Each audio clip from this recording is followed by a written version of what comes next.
লাইলাতুল কদর চিনবা কেমনে? কামলিওয়ালা বলেছেন হালকা বৃষ্টিও হবে, হালকা বাতাসও হবে। তাহলে আমরা সেই হালকা বৃষ্টি আর বাতাসের মাঝখানে আজকের এই মাহফিল চলছে, আমরা মনে করতে পারি মালিক লাইলাতুল কদরে আমাদেরকে কবুল করে নিয়েছেন।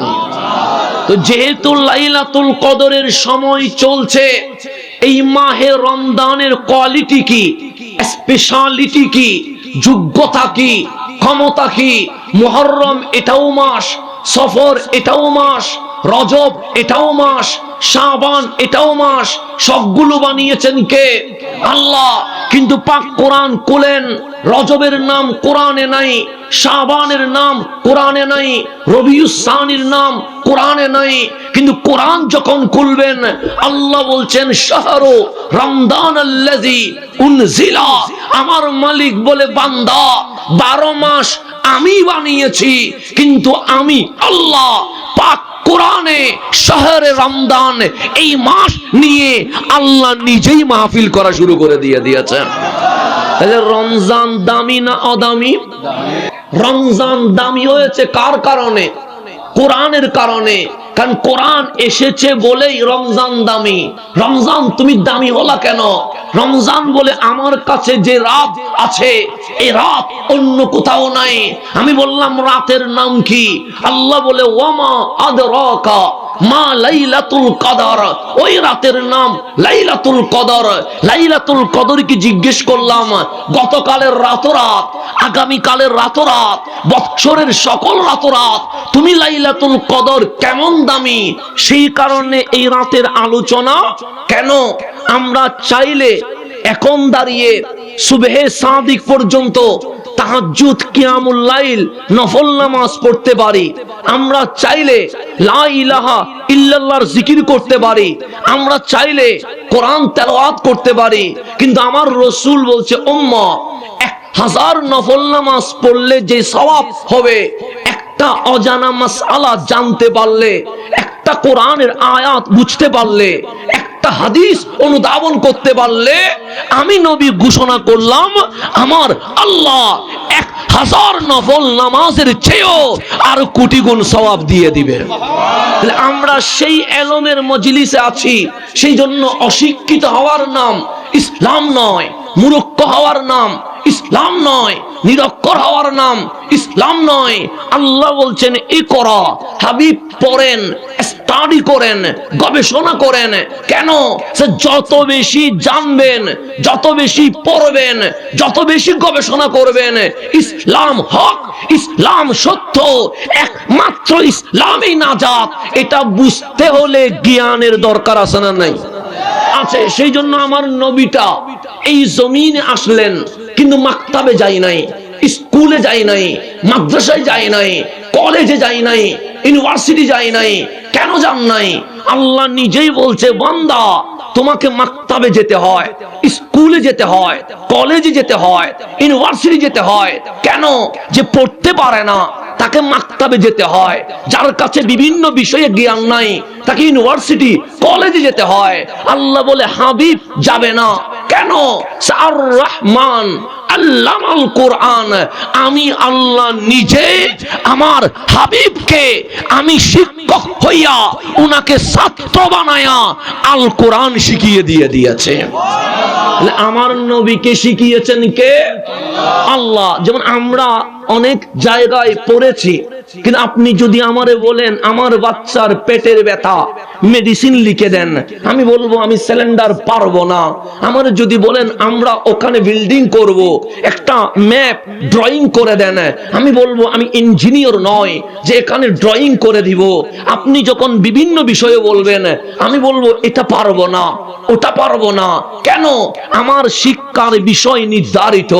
ইংরেজি যিনি টিচার আছে উনি গণিত পড়াইতে পারে না, যিনি গণিত অঙ্ক শেখায় উনি বাংলা সাহিত্য পড়ায় না, যিনি বাংলা সাহিত্য পড়ায় উনি আবার সমাজ বিজ্ঞান পড়াইতে চায় না, যিনি সমাজ বিজ্ঞান পড়ায় উনি কিন্তু অর্থনীতি পড়াইতে চায় না। কেন? সবাই এক এক বিষয়ে অভিজ্ঞ, সর্ব বিষয়ে অভিজ্ঞ নয়। কিন্তু আল্লাহ বলেন, ওগো আমার বান্দা, আমার হাবিবকে আমি যখন কোরআন শিখিয়েছি, কেমন শিখিয়েছি জানো? আল্লামাকা মা লাম তাকুন তা'লাম, যত জানা বিষয় ছিল, আছে, থাকবে, সমস্ত বিষয় আমি আল্লাহ নিজেই আমার হাবিবুল্লাহকে শিখিয়ে দিয়েছে। সেই জন্য আপনি বাংলাদেশকে যদি সামনে রাখেন, আমার কথা তো বোঝা যায় না? কঠিন হয়ে জানি কোন আবার কঠিন হইলে আঙ্গুলটা তুলে দিয়েন, তাহলে বুঝবো সমস্যা হয়। তখন যেভাবে সমস্যা সমাধান করা যায় সেভাবে আমরা চেষ্টা করব। বাংলাদেশ একটি স্বাধীন সার্বভৌম রাষ্ট্র। 1971 সালে এই বাংলাদেশ স্বাধীন হয়েছে। তাহলে যারা বাংলাদেশ স্বাধীন করেছে তাদেরকে আমরা সম্মান করি কি করি না? করি। তাদেরকে আমরা সম্মানের পাত্র হিসেবে রেখে দিয়েছি। ওনারা বাংলাদেশ স্বাধীন করেছে, কিন্তু সংবিধান প্রণয়ন করতে পারে নাই। আবার যারা সংবিধান প্রণয়ন করেছে তারা একটা ধর্ম দিতে পারে নাই। আবার আপনি যখন চট্টগ্রামের পার্বত্য অঞ্চল, খাগড়াছড়ি, রাঙ্গামাটি, বান্দরবন চলে যাবেন, দেখবেন কিছু বৌদ্ধ ধর্মের মানুষ তাদের ধর্ম প্রচার করছে। তাদের একটা ব্যাগ আছে, ওই ব্যাগে ত্রিপটক আছে, একজন মানুষের ছবি আছে। জিজ্ঞেস করবেন উনি কে? বলবে গৌতম বুদ্ধ। ওনাকে ব্যাগে রাখলেন কেন? ওনাকে আমরা রেসপেক্ট করি, সম্মান করি। কেন সম্মান করেন? উনি একটা ধর্ম দিয়েছে, জীব হত্যা মহাপাপ, বৌদ্ধ ধর্ম দিয়েছে। তাহলে গৌতম বুদ্ধ শুধু ধর্ম দিয়েছে, রাষ্ট্র দিতে পারে নাই, সংবিধান দিতে পারে নাই, জাতি দিতে পারে নাই। আমাদের এই কোলাউড়া থেকে আবার ইন্ডিয়া কাছে না দূরে? কাছেই তো, চাইলে তো ঢুকিয়ে দিতে পারেন। তো ঢুকলে সেখানে দেখবেন দোকানে, গাড়িতে একজন মানুষের ছবি আছে, নাম তার মহাত্মা গান্ধী। জিজ্ঞেস করবেন উনি কে? বলবে আওয়ার লিডার মহাত্মা গান্ধী। ওনার ছবি গাড়িতে, দোকানে, বাড়িতে। কেন? আমরা বড় সম্মান করি। উনি কি দিয়েছেন? বলবে একটা নেশন, জাতি দিয়েছে, নাম তার ভারতীয়। উনি জাতি দিয়েছে, ধর্ম দিতে পারে নাই, রাষ্ট্র দিতে পারে নাই, সংবিধান দিতে পারে নাই। পৃথিবীর জমিনে মানুষ একটা দিতে পারে, সবটাই দিতে পারে না। কেউ সংবিধান দেয়, কেউ রাষ্ট্র দেয়, কেউ ধর্ম দেয়, কেউ জাতি দেয়। কেন? মানুষ অপরিপূর্ণ। আল্লাহ বলে একটা দিতে পারবা, সবটাই দিতে পারবা না। কিন্তু আমরা কত ভাগ্যবান। আমার কামলিওয়ালা নবীকে জিজ্ঞেস করেন, ইয়া রাসূলুল্লাহ, আপনি কি কোন রাষ্ট্র দিয়েছেন? আপনার নবী বলবে অর্থনীতি, পররাষ্ট্রনীতি, স্বরাষ্ট্রনীতি, সমাজনীতি সব কিছু এক করে সার্বভৌম স্বাধীন জাজিরাতুল আরব আমি নবী দিয়েছি। নবী গো, আপনি সংবিধান দিয়েছেন। আপনার নবী বলবে যখন কলম নামের কলম নাই, খাতা নামের খাতা নাই, পৃষ্ঠা নামের পৃষ্ঠা নাই, তখন আমি নবী সর্বপ্রথম লিখিত সংবিধান মদিনার সনদ দিয়ে দিয়েছি। নবী গো, আপনি কি কোনো ধর্ম দিয়েছেন? আপনার নবী বলবে কোন মানুষের বানানো ধর্ম নয়, ইন্নাদ দীনা ইনদাল্লাহিল ইসলাম, ইসলাম ধর্ম আমি নবী দিয়েছি। পৃথিবীতে একজন রাষ্ট্র দিতে পারে, ধর্ম দিতে পারে না, ধর্ম দিতে পারে, জাতি দিতে পারে না, জাতি দিতে পারে, সংবিধান দিতে পারে না। কিন্তু রাষ্ট্র, ধর্ম, সংবিধান, জাতি একসাথে পৃথিবীতে একজনই দিয়েছে, উনি আপনার নবী, আমার নবী রহমতুল লিল আলামিন। কথা ঠিক না? সেজন্য বাংলাদেশের নির্বাচন আসলে, বাংলাদেশের নির্বাচন আসে আর যায়, হয় কি হয় না? হয়। প্রত্যেক রাজনৈতিক নেতা নির্বাচন আগে বলবে মদিনার সনদ অনুযায়ী রাষ্ট্র চলবে। বলে কি বলে না? বলে। কেউ কি বলে আমেরিকার সংবিধান অনুযায়ী রাষ্ট্র চলবে? বলছে কোনদিন? পাকিস্তানের সংবিধান অনুযায়ী চলবে বলছে কোনদিন? বলে নাই। প্রত্যেকেই নির্বাচনের আগে বলবে আমেরিকা নয়, ইউরোপ নয়, কানাডা নয়, চায়না নয়, জাপান নয়, হিন্দুস্তান নয়, বলবে মদিনার সনদ অনুযায়ী রাষ্ট্র চলবে। বাংলাদেশের সংবিধান 5 বছর পর, 10 বছর পর, 15 বছর পর বারবার বলে এই ধারা চেঞ্জ করতে হবে, ওই উপধারা চেঞ্জ করতে হবে, সংবিধান এটা অকেজু হয়ে গেছে, এটা নতুন করে নবায়ন করতে হবে। 1500 বছর চলে গেছে, এখনো বিশ্ব নেতারা বলতে বাধ্য হচ্ছে রাষ্ট্রকে, বিশ্বকে শান্তি করতে হলে অন্য কোন মেথড নয়, কামলিওয়ালার মদিনার সনদ বাস্তবায়ন করতে হবে।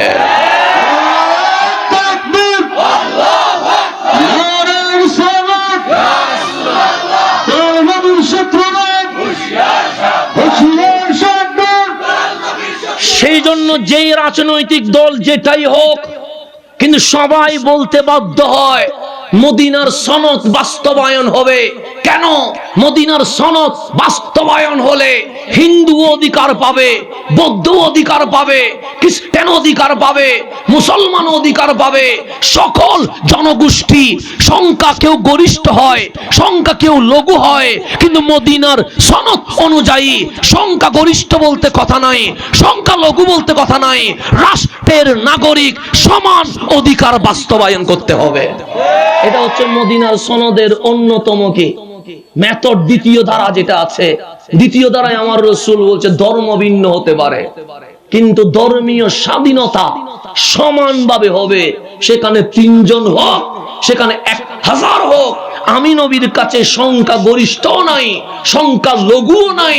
দুনিয়াতে মানুষ হিসেবে জন্ম নেওয়ার কারণে রাষ্ট্রের নাগরিক হিসেবে সবার সমান অধিকার বাস্তবায়ন হবে। এটা অন্য কোথাও নাই, এটা আছে শুধু কোথায়? মদিনার সনদে। তাহলে আল্লাহ তাবারক ওয়া তাআলা ওনার বন্ধু হাবিবুল্লাহকে সমস্ত বিষয় জানিয়ে এরপর পৃথিবীর জমিনে পাঠিয়েছেন। যেমন আমাদের সাবেক চেয়ারম্যান মহোদয় বসে আছে, উনি কি জন্মের পরে চেয়ারম্যান হয়েছে? না, ওনাকে সংগ্রাম করে এরপরে জনগণের সাথে মিশে ভোটের মাধ্যমে কি করতে হয়েছে? চেয়ারম্যান হতে হয়েছে। জন্মের পরে কেউ চেয়ারম্যান হয় না। এখানে আমাদের চারিকাটি চক সুন্নি হাফিজিয়া দাখিল মাদ্রাসার সুপার আসছে, উনি কি জন্মের পর সুপার হয়েছে? না, ওনাকে মাকতাবে যেতে হয়েছে, মাদ্রাসায় যেতে হয়েছে, আলিম ফাজিল কামিল শেষ করতে হয়েছে, এরপর সুপার হয়েছে। মানুষ জন্মের পরে কিছু হয় না। আমিও জন্মের পর ছাত্র ছিলাম, আমার বাবাও ছাত্র ছিল, আমরা সবাই স্টুডেন্ট।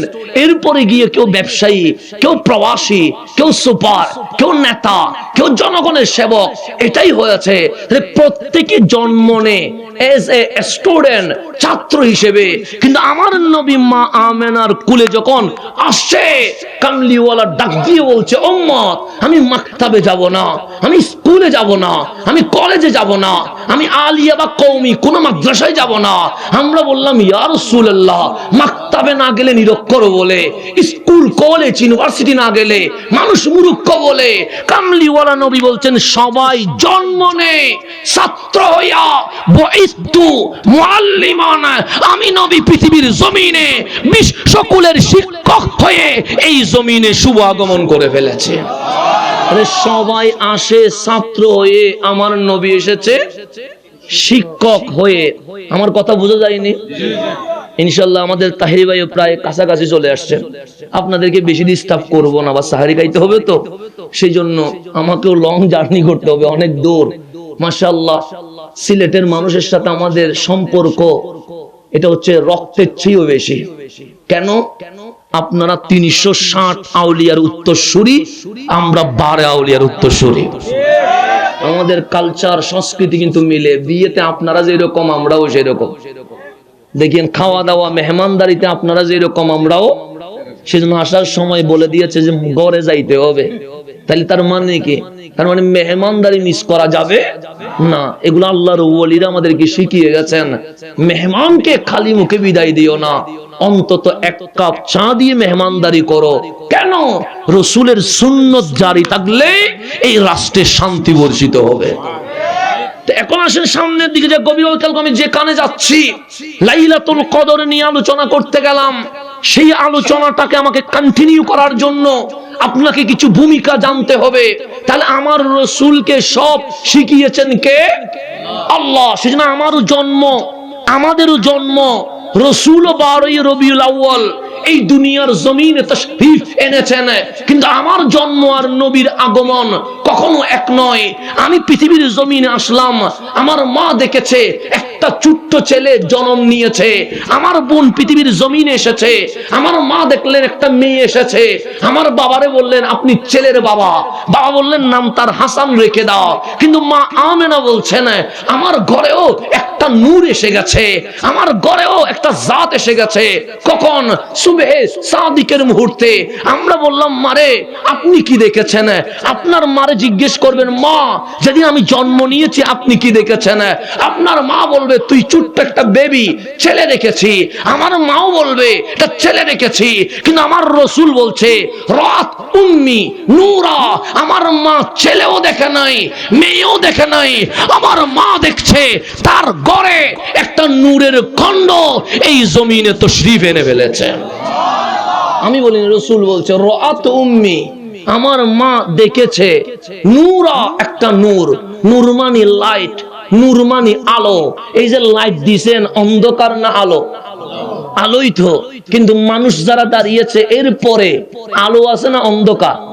অন্ধকার, সেখানে কিছু দেখা যায় না। আমি সামনের মানুষগুলোকে দেখতে পাচ্ছি ভালো করে, কিন্তু যারা একটু অন্ধকারে দাঁড়িয়েছে তাদের চেহারা দেখা আমার পক্ষে কি হচ্ছে না, সম্ভব হচ্ছে না। কেন? লাইটের আলো ওইদিকে যায় নাই। লাইট আমাকে আলোকিত করেছে। কয় হাত? 2 হাত, 5 হাত, 10 হাত, এরপরে পুরাটাই কি করে রেখেছে? অন্ধকার করে রেখেছে। তো মা আমেনাকে জিজ্ঞেস করেন ওগো মা আমেনা আপনি 12ই রবিউল আউয়াল কি দেখছেন? নূর দেখছি। তো ওই নূর কোথায় আসছে? সে আমার ঘরে। আপনার ঘর কোথায়? সে মক্কার পাশে। নাম কি? সে মৌলুদুন নবী। তা আমাদের ঘরেও লাইট জ্বালাই আসলাম, মাহফিলে লাইট দিয়েছি, 2 হাত, 5 হাত, 10 হাত আলোকিত করেছে। আপনার ঘরের নূর কয় হাত আলোকিত করেছে? মা আমেনা বলছেন নজরতু ইলাইহি, আমি ওই নূরের দিকে তাকাইলাম। আমিও মক্কায়, নূরও মক্কায়। ওই নূরের আলোতে মক্কায় বসে রুম পারস্যের মসনদ আমি আমেনা নিজের চোখে দেখতে পেয়েছি। তাহলে আমার নবীর আগমন আর আমার আশা কি এক নয়? কারণ আমি আমার মারে কিছুই দেখাইতে পারি নাই, আপনি আপনার মারে কিছুই দেখাইতে পারেন নাই, আর আমার রাসূল এসে মা আমেনারে মক্কায় বসায়া রোম পারস্যের মসনদ পর্যন্ত দেখিয়ে ফেলেছে। ওই রাসূল আসলেন দুনিয়ার জমিনে। এখন আপনারে যদি জিজ্ঞেস করি বন্ধু আমার রাত 12টা হয়ে গেছে, আপনি এখানে বসে আছেন কেন? আপনি বলবেন হাসান তোমাকে দেখতে আসি নাই, কোন বক্তাকে দেখতে আসি নাই, কাউরে দেখাইতে আসি নাই। টাকা দিবে এখানে? বলছে টাকা দিবে না, উল্টা মাহফিল করতে গেলে টাকা দিতে হয়, এখানে টাকা নেওয়ার কোন সিস্টেম। আপনাদেরকে কেউ টাকা দিবে?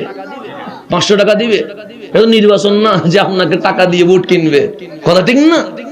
নির্বাচন হলে একটা কথা ছিল বিরিয়ানির প্যাকেট থাকবে, নাস্তার ব্যবস্থা হবে, কিন্তু এটা তো নির্বাচনও নয় বা কোন রাষ্ট্রীয় কোন দিবসও নয়, এটা চলছে মেহফিল।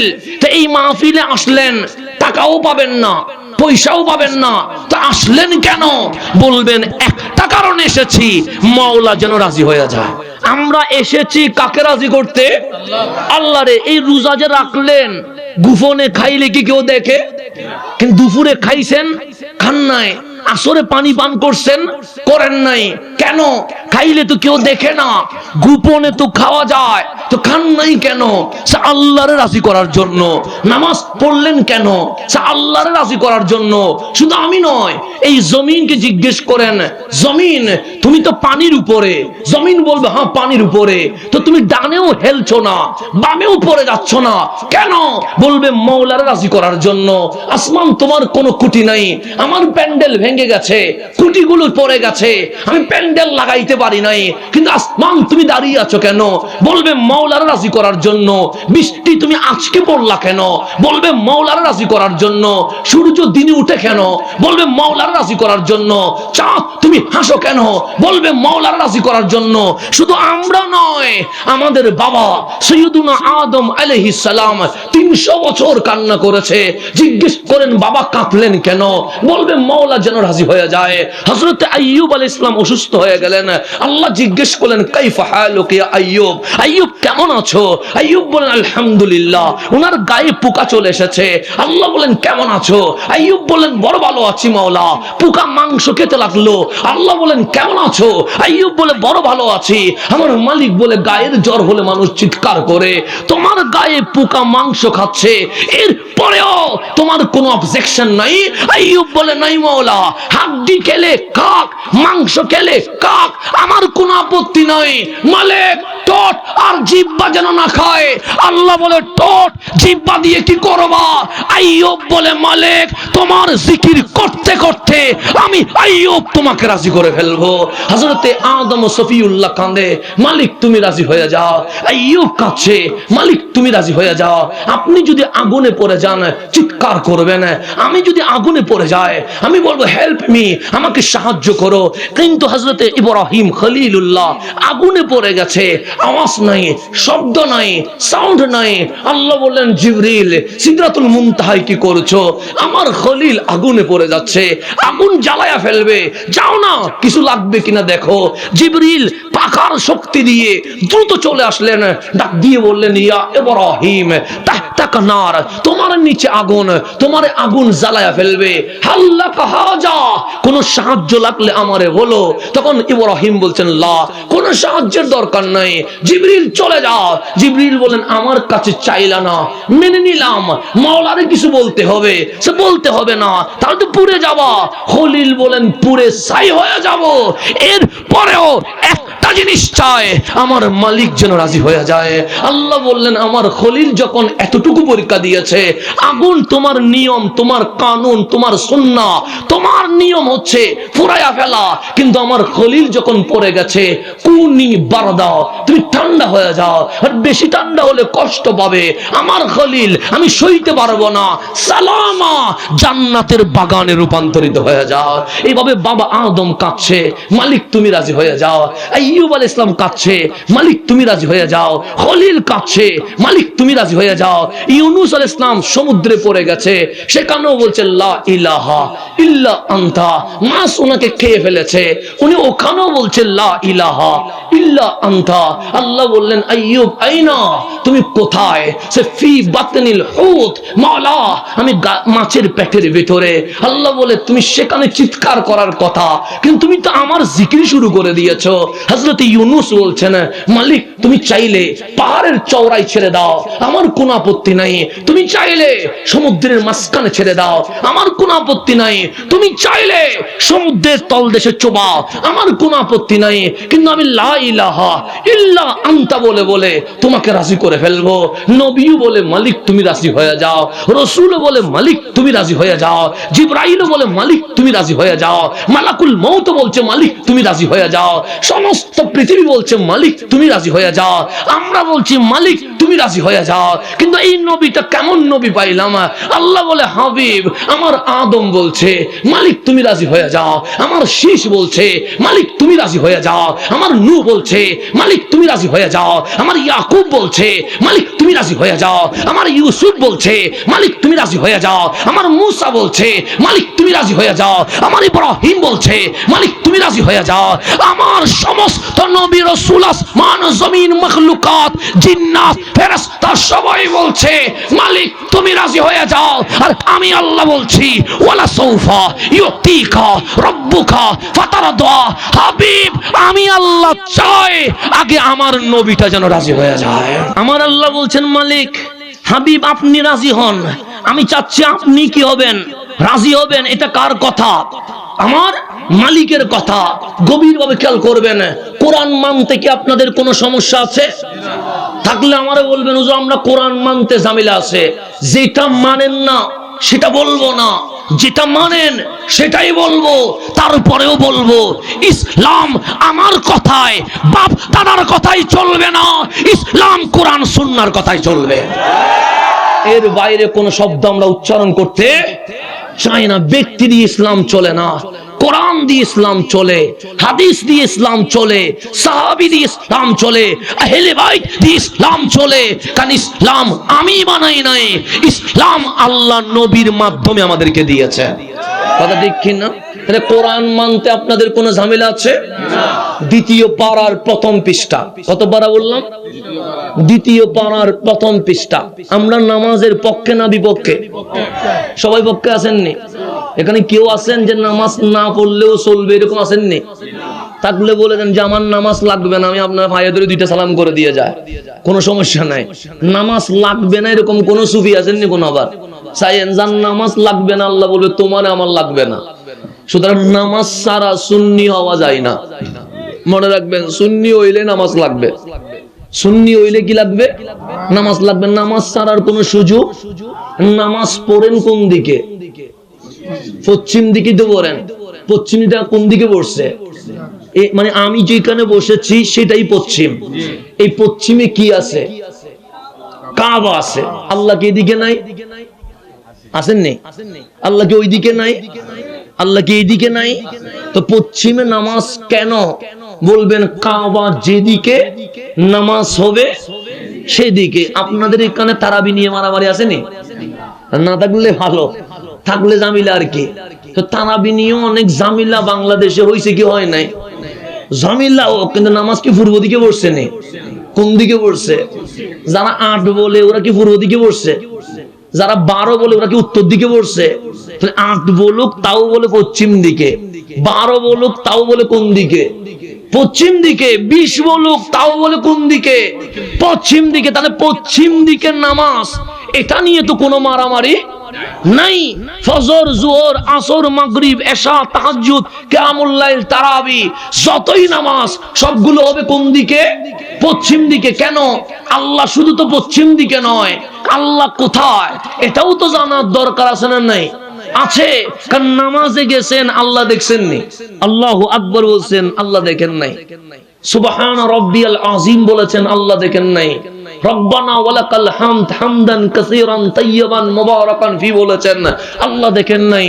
সুবহান রাব্বিয়াল আ'লা বলে সিজদায় লুটিয়ে গেছেন, আল্লাহ দেখেন নাই। রোজা রাখলেন, আল্লাহ দেখেন নাই। মাহফিলে বসছেন, আল্লাহ দেখেন নাই। মক্কায় গিয়ে কাবা দেখছেন, কাবার মালিক দেখেন নাই। তো মন কি মাঝে মাঝে বলে না মালিক তোমারে দেখতে চায়? মন বলে না? বলে তো নাকি? আপনাদের সিলেট সুন্দর না অসুন্দর? শ্রীমঙ্গল হইয়া মৌলভীবাজার যখন ঢুকছি যেন মনে হচ্ছে সুন্দরের রানী আল্লাহ যেন নিজের হাত দিয়ে সিলেটে সাজাই দিছে। কথা ঠিক না? ডানে বামে চা বাগানের দৃশ্য আমাদেরকে মুখরিত করছে।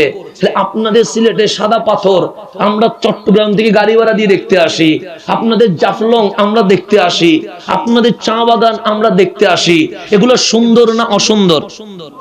সুন্দর তো নাকি? সুন্দর বলেই তো ঈদের ছুটি এখানে কাটাইতে আসতে হয়। আর সিলেটের মানুষ বলে আমরা চা বাগান তো প্রতিদিনই দেখি। কক্সবাজার চলে যায়, রাঙ্গামাটি চলে যায়, বান্দরবন চলে যায়। আপনাদের থেকে যারা ইন্ডিয়া কাছে ওরা বলে একটু ইন্ডিয়াও ঘুরে আসি। সুন্দর যেখানে আমরা যাই, কেউ কি ডাস্টবিনে যায়নি? যায় না তো নাকি? ডাস্টবিনে তো জায়গা, কিন্তু সেখানে কেউ যায় না। কেন? যেটা সুন্দর নয় সেখানে যায় না।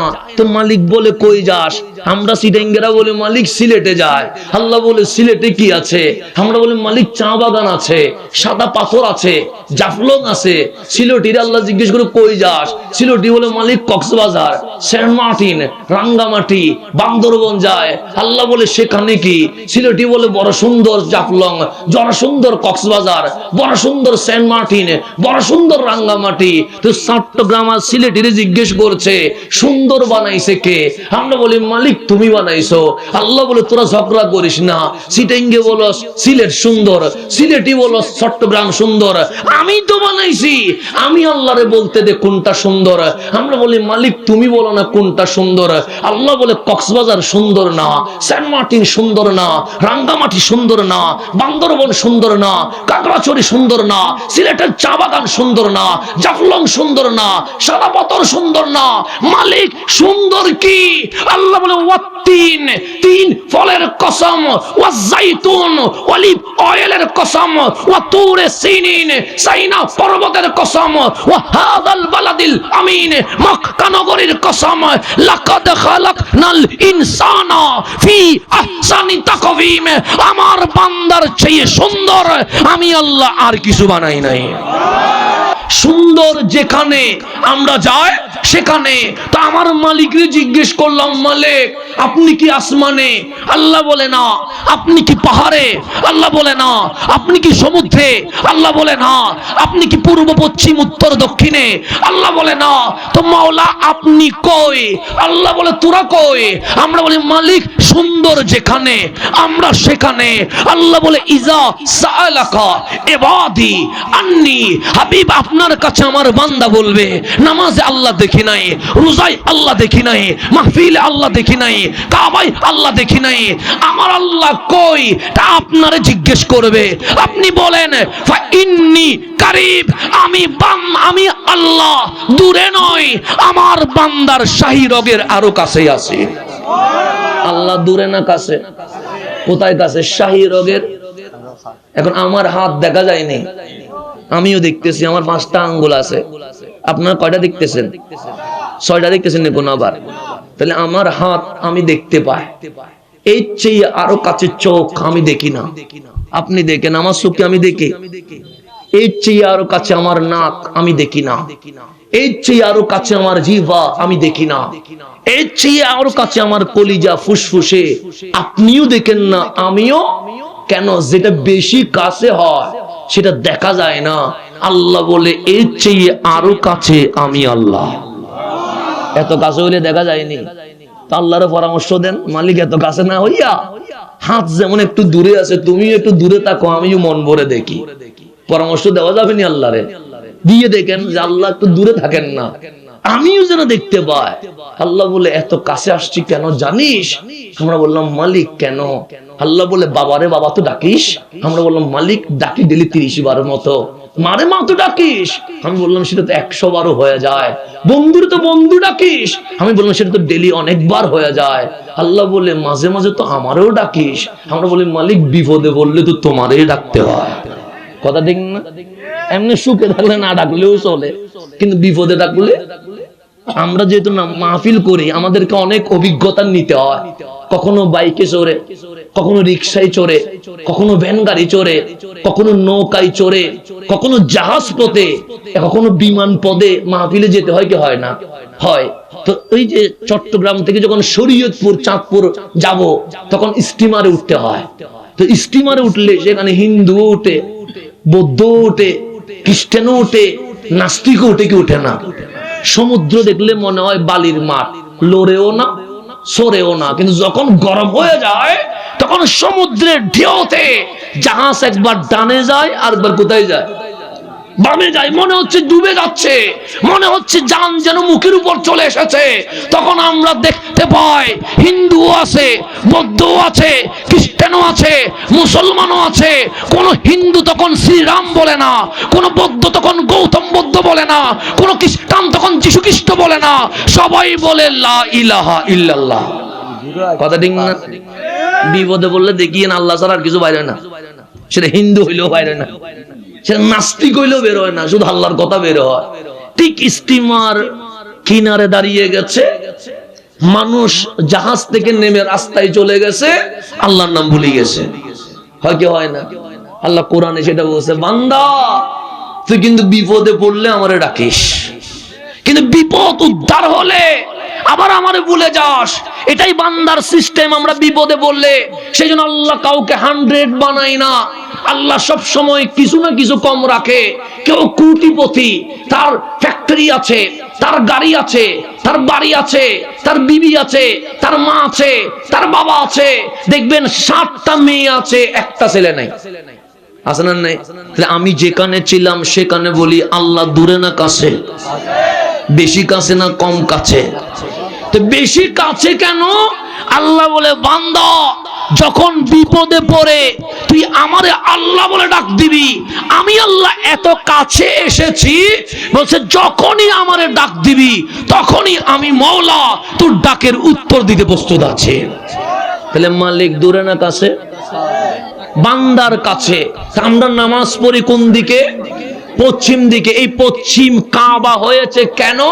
আল্লাহ বলছেন ইয়া রাসূলুল্লাহ ফালানুওয়াল্লিয়ান্নাকা কিবলাতান তারদাহা, শুধু আপনি নবীকে রাজি করার জন্য আমি আল্লাহ মসজিদে আকসার কিবলা বাদ দিয়া মক্কিওয়ালা বাইতুল্লাহকে কিবলা বানিয়ে দিয়েছে।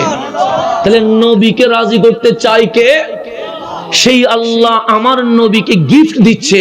আমাদেরকে মাঝে মাঝে আইফোন গিফট দিলে খুশি হই, গাড়ি গিফট করলে খুশি হই, জুব্বা গিফট করলে খুশি হই, পাগড়ি গিফট করলে খুশি হই। তা আল্লাহ গিফট করছেন ইন্না আতাইনা কাল কাউসার। হাবিব সবাই সবাইকে গিফট করে, আমি আল্লাহ আল্লাহ হইয়া আপনাকে কাউসার গিফট করে দিয়েছে। কাউসার মানে কি? আল খায়রা কুল্লা, সৃষ্টি জগতে যত ভালো জিনিস আছে সমস্ত ভালো জিনিসের মালিকানা আমি আল্লাহ আমার হাবিবুল্লাহকে হস্তান্তর করে দিয়েছে। তা আমরা গিফট পাইলে খুশি হই না রাগ করি? কিন্তু আমার নবী সেদিন কান্না করে দিয়েছে। বসে যান, ঠিক আছে, আস্তে আস্তে আস্তে আস্তে আস্তে আস্তে আপনার একটু বসে যান, বাচ্চাদেরকে বসাই দেন। হ্যাঁ হয়েছে। তাহলে আমরা গিফট পাইলে খুশি হই না বেজার হই? আমার নবী সেদিন কান্না করে দিয়েছেন। আল্লাহ বলেন হাবিব কাঁদছেন কেন? হাবিব বলেন মওলা আমি কাউসার পেয়েছি, আমার উম্মত তো কিছুই পাই নাই। আল্লাহ বলে উম্মতরে না দিলে খুশি হবেন না? হাবিব বলে মওলা আমারে দিলে যতটুকু খুশি হই, আমার উম্মতকে দিলে ততটুকু খুশি, তার চেয়ে বেশি খুশি হই। আল্লাহ বলে ইন্না আনজালনাহু ফি লাইলাতিল কদর। হাবিব আপনাকে কাউসার দিয়েছি, আর আপনাকে খুশি করার জন্য আপনার উম্মতকে আমি আল্লাহ লাইলাতুল কদর দিয়েছি। তাহলে লাইলাতুল কদর পাইলাম কার কারণে? নবীর কারণে। এই নবীটা এক নম্বরে থাকলে ওটাকে বলে আহলে সুন্নাত ওয়াল জামাত। আল্লাহ যেন আমাদেরকে বুঝার তৌফিক নসিব করেন, আমিন। আসসালামু আলাইকুম ওয়া রাহমাতুল্লাহি ওয়া বারাকাতুহু।